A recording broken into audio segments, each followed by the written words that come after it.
Keeping venomous reptiles is an unforgiving hobby, requiring proper training and lots of experience. One simple mistake can be the difference between life and death.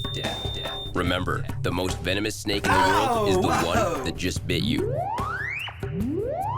There are no venomous snakes with training wheels. Just because you see viperkeeper handle snakes a certain way does not mean you should try it too. Well, here we are, going to force feed those baby Insularis that aren't feeding yet. There's 4 that are feeding really well on pinky mice. There's a couple that sporadically feed on pinky mice. There were some that fed on some leftover frozen geckos, but I can't get those right now from my supplier because they haven't gotten a shipment in a while, and I expect it sometime here in the new year. So the snakes still have to eat. So what we have here in the syringe is Gerber's chicken baby food with gravy and some other nutrients and some Pedialyte for some salt balances and stuff. And we got some Pam to lubricate the cannula. And the tricky part is getting these guys to sit still for any length of time.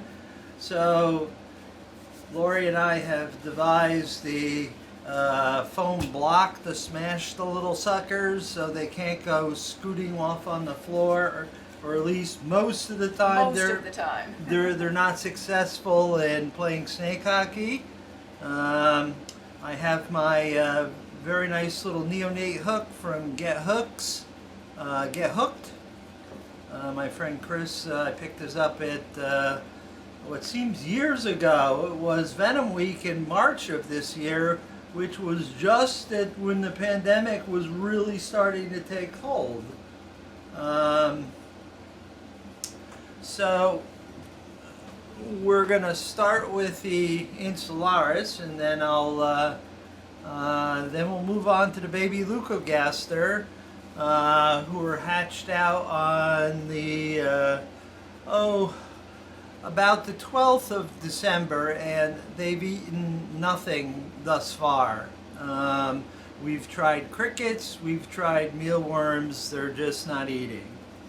So they need to get some sustenance.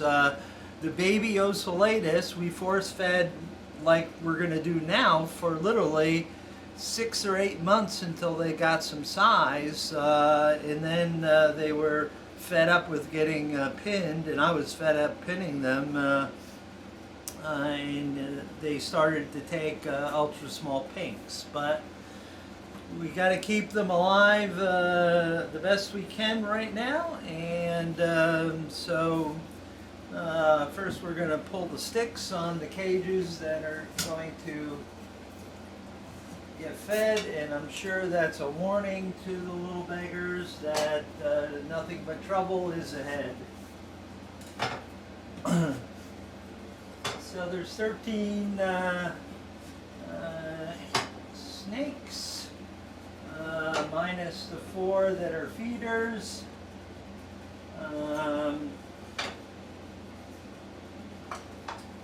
So there's 9 that will get fed. Surprisingly, the number 14, which is the one that survived for months in the cage with the mother, and Lori got to successfully feed right off the bat with a pink, and then I got it to eat another one, and then all of a sudden it stopped. So we have to force feed that one, so we're going to start first. We have the Uplex here just in case, because these things will fly like you can't imagine. Hello, I see you. Oh, we have a shedding too. Okay. He also has some sort of little skin problem. We're not quite sure what's going on. So the way things go here is if they cooperate and they sit still briefly on the table, Lori won't smash them. But if they take off, Lori will stop them in their tracks, or at least try. Okay, this is a recent shed. This is moist. So number 14 shed. We're gonna keep this in the records. Oops. Okay, so. Can you get the other hook out of the way? There we go. Okay, so now that it's somewhere back here. Yep. Okay, so now the tricky part is to pin the head. Got it? Lori lets it go. It tries to bite me. And we'll give you a little view of the little beggar. Hello. Okay, so it's at 11 now, so we'll give 3, okay? Because that's what we did last time, right? Yep. So we put the cannula down, which is a barred infant baby feeding tube, down to 11 or 12 centimeters. Go ahead. Just up to 8. Yeah, 11 minus 3 is 8.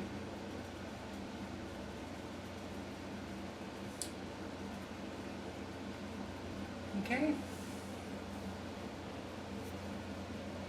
And this guy will examine his back end. He's missing some scales there, but it doesn't look any worse than it was before. So now comes the fun part, and this is where the Uplex comes in handy. He has water, and plus he just got Pedialyte and stuff. So what we do is we throw him in and put the Uplex in place, and then with the Uplex we can actually slide him back into his slot in the bin without him coming out to play hockey. And these guys are just notorious for flying out of their bins right at the last second, and then we end up playing snake hockey. So that's no fun. 13 is a feeder. Yeah, I think that's one of the feeders. 1, 2, 3, 4. Okay, I'm not going to bother that one. I don't have my records here, so I'll have to check it. This little bloke has never fed for me, and I'm gonna hook him out off camera, or at least attempt to hook him out off camera. Oh, right, took off the fly. And we got snake hockey. Right off the bat. Okay, as you see, they've grown quite a bit. Got it. They've gotten, quite a bit of size on them. They're certainly capable of eating pinkies, but some of them just don't want to. Now this is normal for Trymosaurus. Got to make sure you don't get it down its windpipe, which would be fatal if I pushed food into their lungs. Okay. Go 3.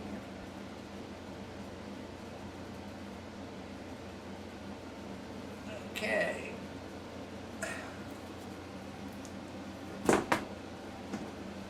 Alright, and as you can see, it's a very happy little camper here in the bin with the Uplex.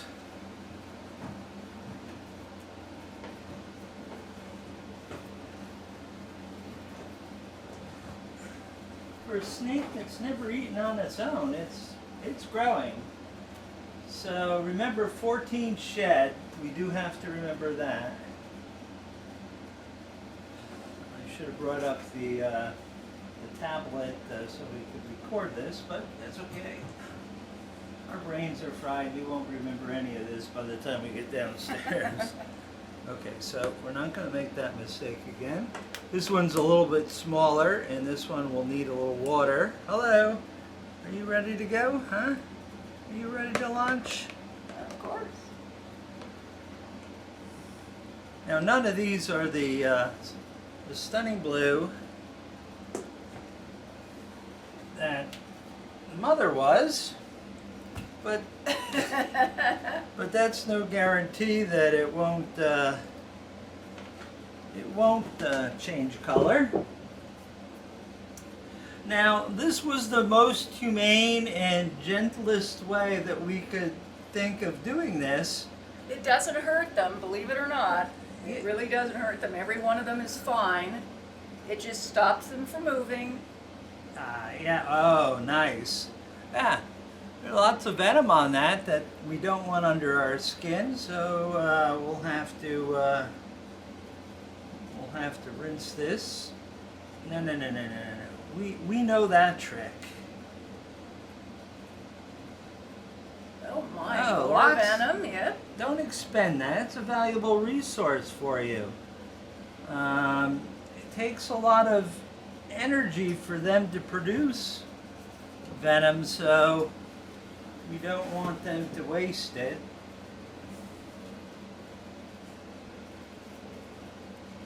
Because, you know, their glands will go to work and try to produce more. Okay, come on, I don't want to poke a hole in your gut. Okay, go ahead. You should end up with 1 cc left, and then just go ahead and refill the syringe. That's 2. There's 1.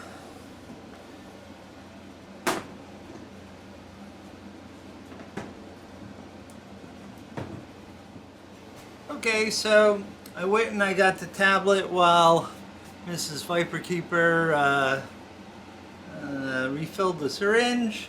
This has got all the babies listed. There's a separate collection for all the other animals. This way we can quickly keep records, and we know when the last time they've shed, when they've fed. No, we don't record when they poo and stuff, but I'm sure they're doing that. So I'm going to pause this while I update, and then we'll do one more, and I'll switch camera views so you can watch how they get euplexed back into their slot.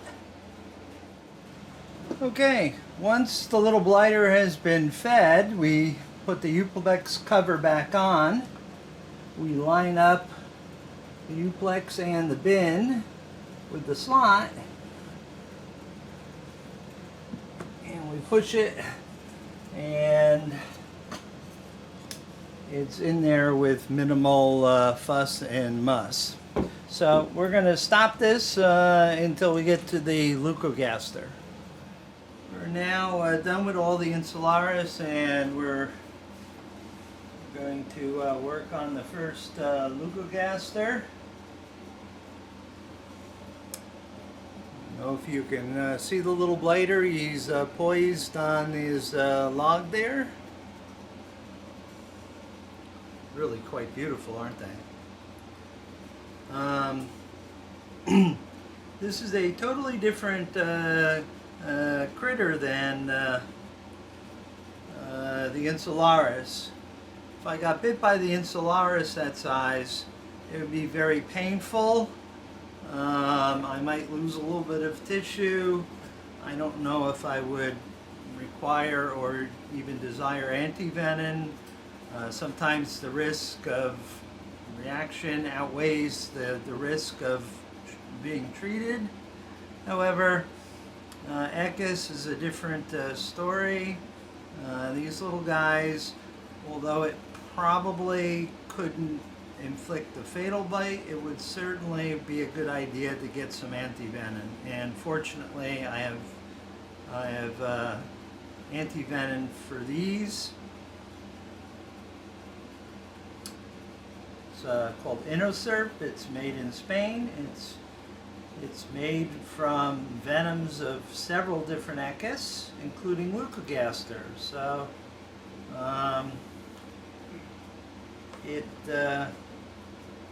it's not the gold standard South African polyvalent for Echis. However,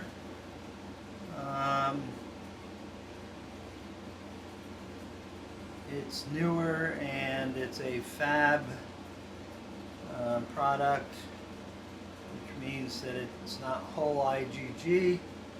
Now, we'll see what he does here before we smash him. If he doesn't go anywhere, he will not do anything except I will attempt to pin him. Hello. And these heads are real small compared to the other guys.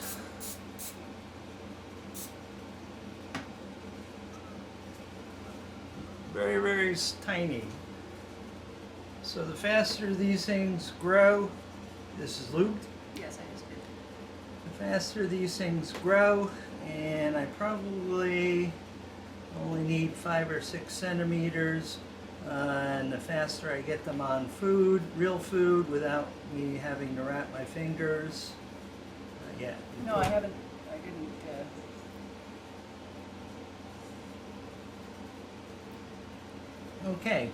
1 cc. Okay. These guys, fortunately, I don't think, well, I'm going to rethink that because it made a valiant try for the exit. Maybe I will euplex them into place. Okay, you've seen one. We're just going to focus on the rest and turn the camera off so we can just concentrate on these small, very deadly little snakes.